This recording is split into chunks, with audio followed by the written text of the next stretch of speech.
right, awesome. All right, this is in the matter of the people of the state of Michigan versus Darrell Von Howard Jr., file number 19-19661FH at Salvatore Milaro, appearing on behalf of Mr. Howard. I have Sarah Brenner appearing on behalf of the Attorney General. I would like to represent myself.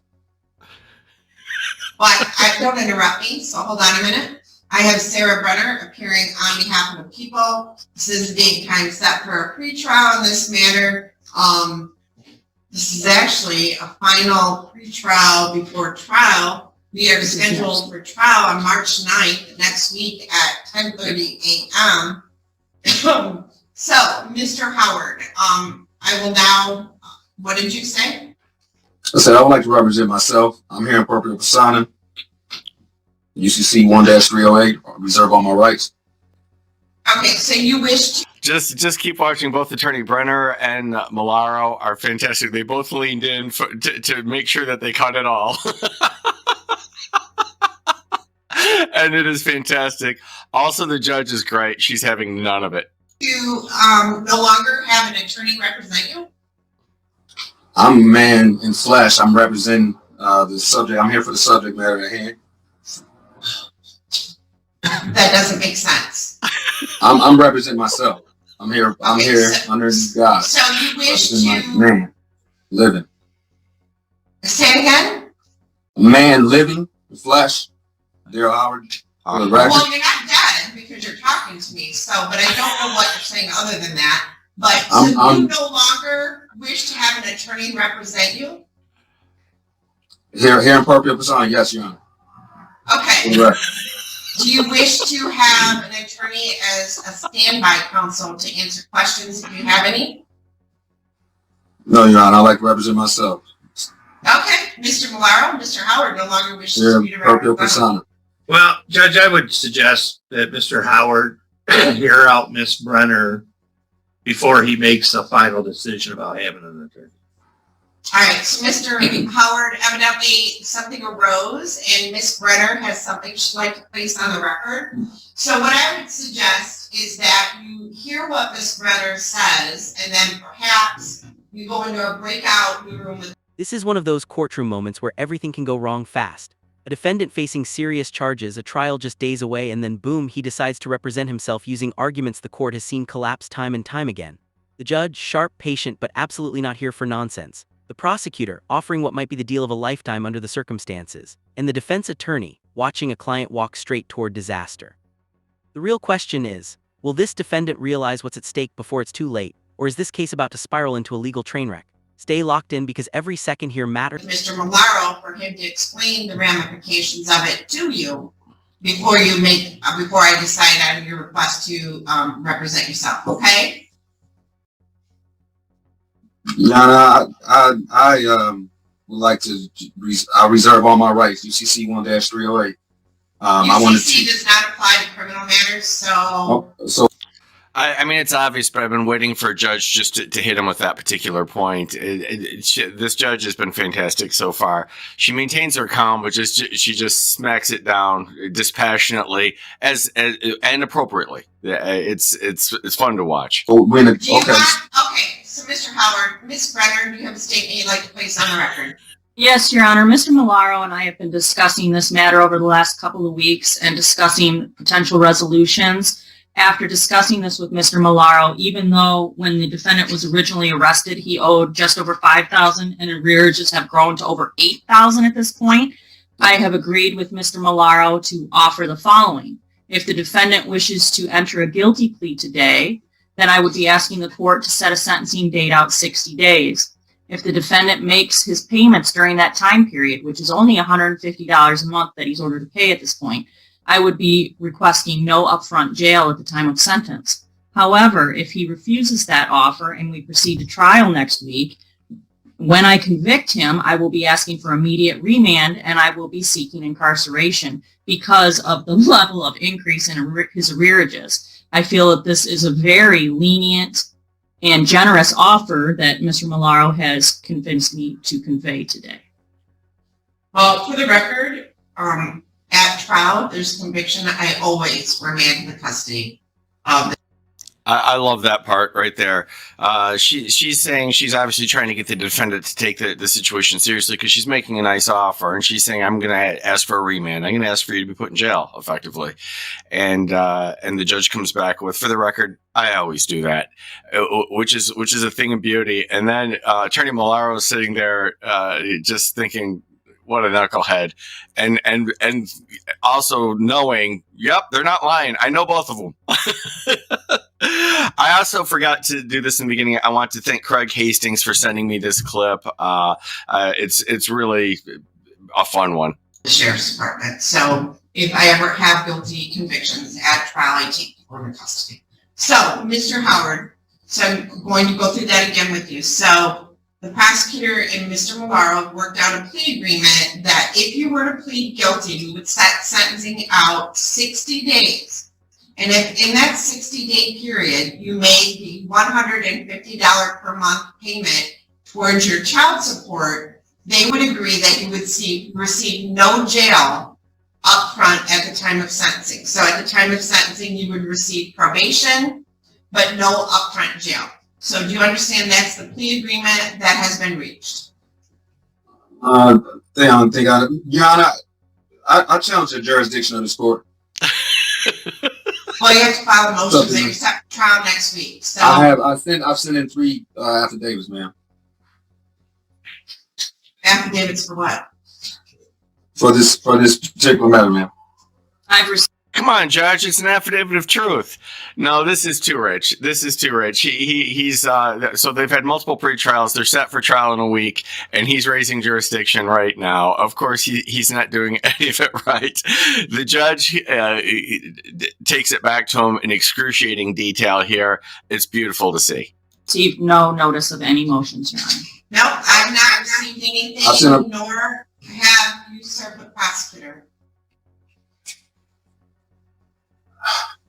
Mr. Howard, when I had to hire an attorney to represent, when I had a civil case, I hired an attorney because there's a great philosophy that only a fool represents himself. You have the right to represent yourself. Do you have a law degree? No, Your Honor, but if somebody, do you have a college education? Do you have a college education? Okay. I had to go. No. You have what? No, go ahead, Your Honor.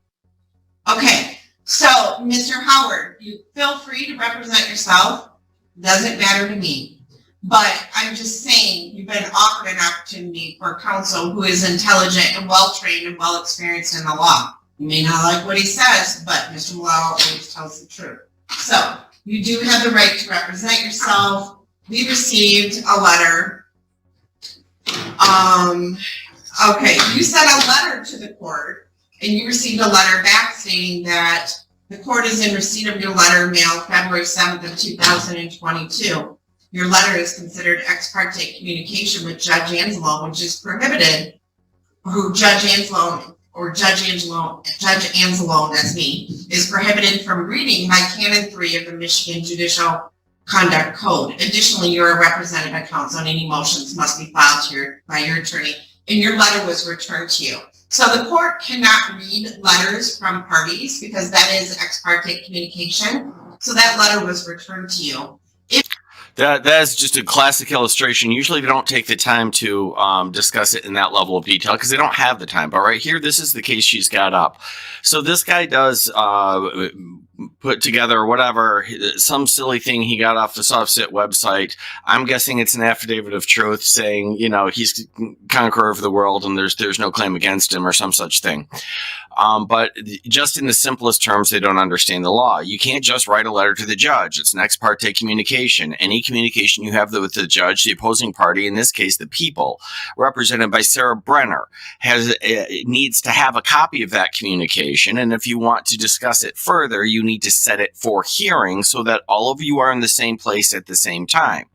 So she just gets this crazy letter, which, by the way, is not going anywhere. What he wants is a motion to dismiss, although he doesn't have a basis. But if you want a motion to dismiss her, you need to file a motion, get a date set, have everybody there, and argue it. He has no concept of any of this stuff. But here we go. If you file a motion, you must serve the prosecutor as well as the court.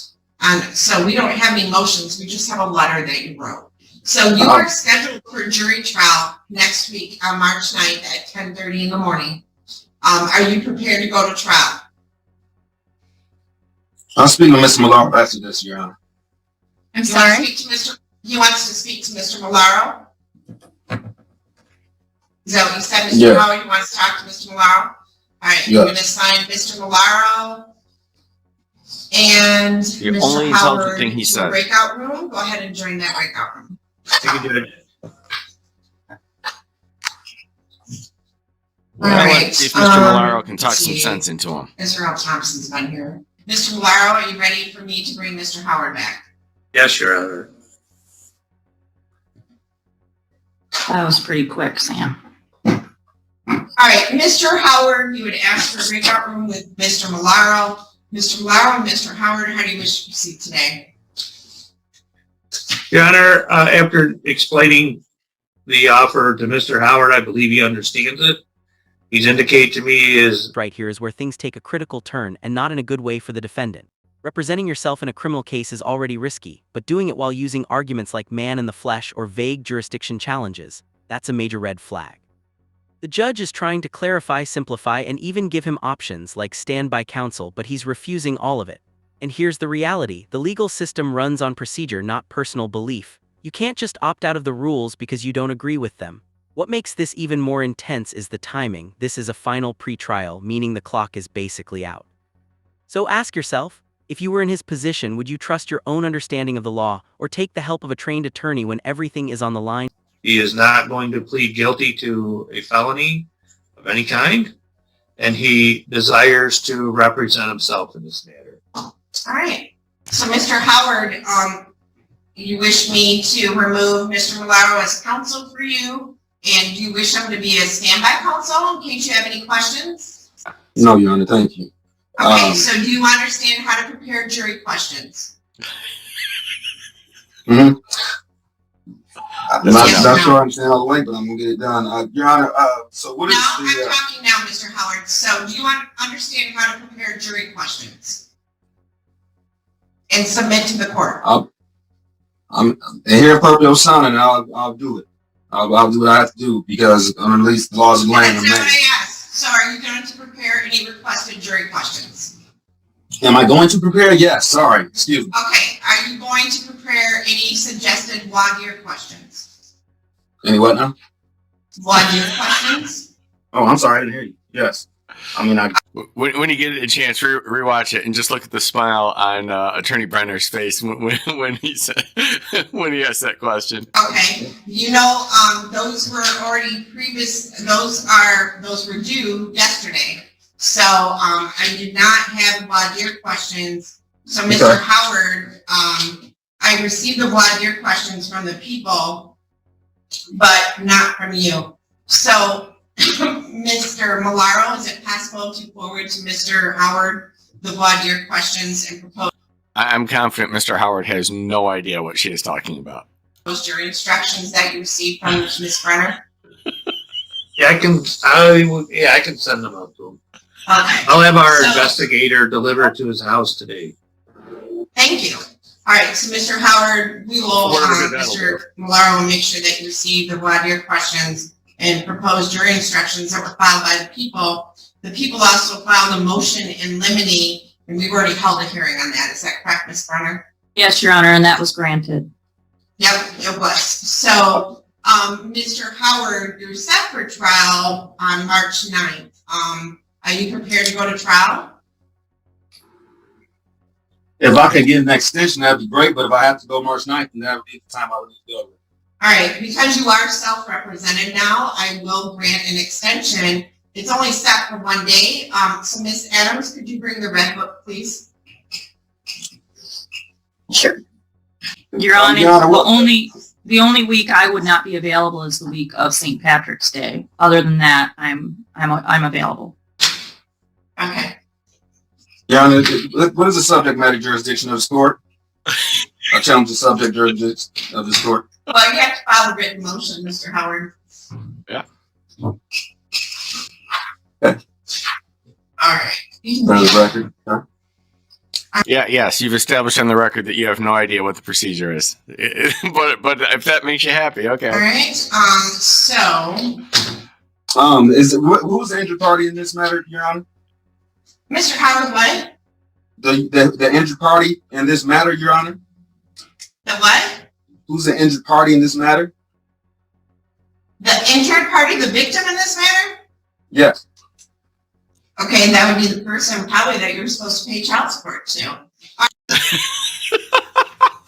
I love it. It's a favorite soft sit trope. Who's the injured party? It's not necessary, so it's all dopey. But in this particular case, it's very clear. There's a very direct line. And he hasn't paid some child support, and there's an assault, apparently. I don't know, even get the complete unnecessary charges, but he actually tries his routine in something where you can answer the question without thinking. And the judge just enjoys saying, well, I mean, if you're asking this, I don't really need to answer, but here's a good answer for you, nonetheless. Oh, it's too good. All right, so I'm looking, how about April 28th at 9 a.m.? Are you available that day, Ms. Brenner? Yes, Your Honor. So I'm going to set this for trial on April 28th of 2022 at 9 a.m. And Mr. Howard, that is in person, scheduled for 1 day. I am going to set a motion deadline for April 13. Wait, yeah, you're good. No, yeah, you're good. Okay. Are you available April 13th, Ms. Brenner? Yes, Your Honor. All right, so this is a motion deadline. So Mr. Howard, all motions must be filed and heard by April 22nd, which means you have to file it in accordance with court rules, with notice to the prosecutor's office, as well as the court. I'm going to require, Mr. Howard, that your jury instructions are also due by April 13th of 2022, as well as any voir dire questions. So Right there is a good example. I say it all the time, but here's yet another example. It's very simple. He does not understand any of it. It's not helping him. But she's sitting there spoon-feeding all this to him and explaining what needs to be done. It's not out of line. That's what you have to do with pro ses. But while the stated rules, they get treated the same as attorneys, they don't. If I'm sitting there defending him, or Salvatore Motaro, she's saying, there's a motion deadline for this date. I presume you know everything that entails, and good luck. Mr. Howard, this court does voir dire, but I do accept suggestions for questions to be asked, and understand they must be in accordance with court rules. And if they are not submitted by that day, then you will not have the right to add any. Do you understand that?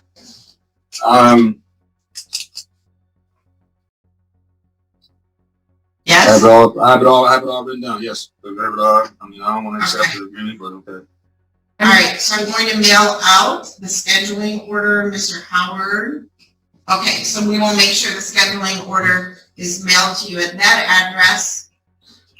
All right, so I have motion deadline and motion in limine deadline filed and heard by April 13th of 2022. And all suggested or proposed jury instructions in the appropriate format must be filed along with voir dire questions by April 13th of 2022. Mr. Howard, I believe you can access jury instructions online. You'll have to find them for the state of Michigan. And we're set for trial on April 28th of 2022 at 9 a.m.